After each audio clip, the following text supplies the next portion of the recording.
What are your current thoughts on China and whether the communist leaders will allow businesses with strong leadership to flourish in decades to come? Well, I think that the Chinese government will allow businesses to flourish. It was one of the most remarkable things that ever happened in the history of the world when a bunch of committed communists just looked at the prosperity of places like Singapore and said, the hell with this, we're not going to stay here in poverty. We're going to copy what works.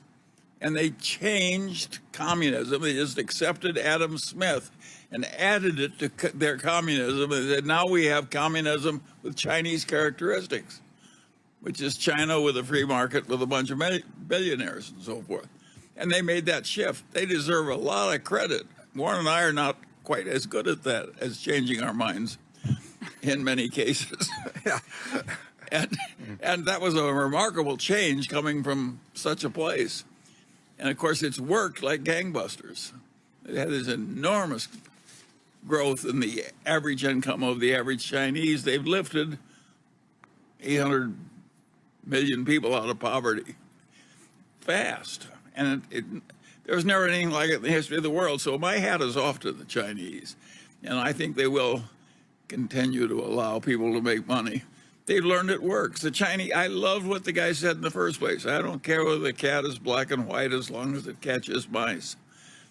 That's my kind of talk. In that list of the 20 most valuable companies, just 3 are Chinese. Now, if you're looking out 30 years, how many do you think will be Chinese? My guess is more, but I don't think they'll top the United States. But who knows?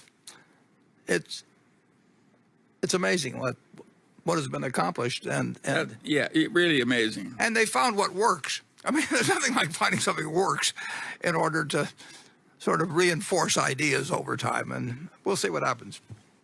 But I would bet there will be more than 3, but I will bet the United States has more than China has, too.